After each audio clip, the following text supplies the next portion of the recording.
But what I worry about, and this is the more serious situation, if, as per his predictions and that of his ecosystem, who are largely liberals or who are described as liberals, they were all projecting that growth in India during the last fiscal year, for which we just got the figures, you cited them, would be around 5%.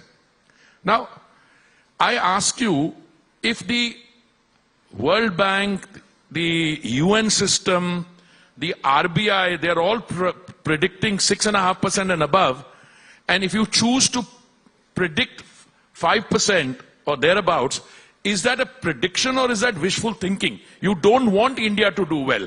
Therefore, you come up with these lower estimates. All right, anyone can make a mistake, but after you've got a figure of, let's say, and I'm now going to break it down. GST collection, I thought, was for the 14th month running above 1,40,000 crores. It was 1,57,000 crores. If you look at the last quarter's growth, if you look at the overall growth, 7.2%.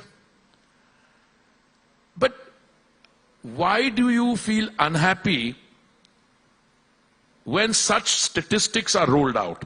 Now, I am in a happy mood because in every program I go to and we talk about 9 years of the Modi government, it's not just us saying that this was the situation in 2014, this is the situation today in 2023, but you have Ernst & Young earlier saying by 2040 you will be a $28 trillion economy. You have Morgan Stanley talking about the last decade and in terms of what all has gone right. Why do some people, instead of joining in the celebration, choose to put what I think is a false construct on it? One of the economists who's been joined with them, he said, "No, but you know, this rate of growth is you should not take it too seriously because there are structural problems, structural flaws. If you look at the last, it's all gibberish."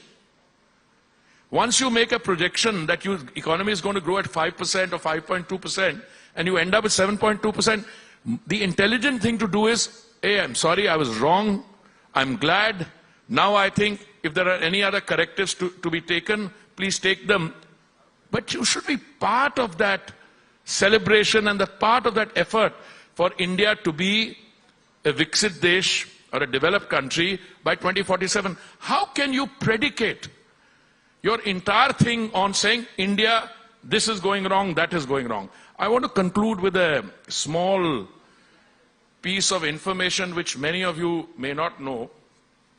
I am very fond of recalling the work of a Cambridge historian, Angus Maddison, who said that India's contribution to the global GDP was in the vicinity of 25% in 1700. But there's another statistic I want to give you.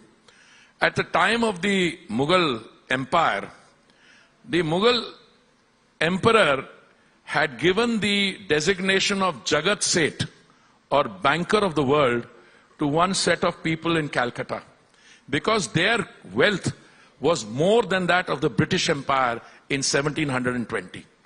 That is what you have to reclaim. The economy, the culture, the heritage.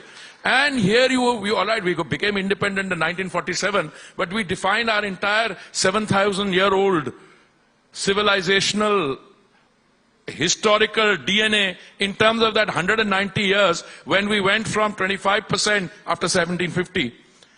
And I don't know, I mean, who was this? Gunnar Myrdal or somebody who said the British elite left India, leaving behind an identical Indian elite.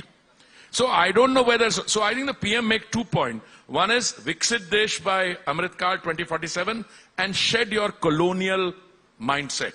I think some of these guys are having difficulty because they run away from the local domestic arena, periodically go to London or the Big Apple or San Francisco somewhere, and then identify with people who organize programs. I wish somebody would check their antecedents.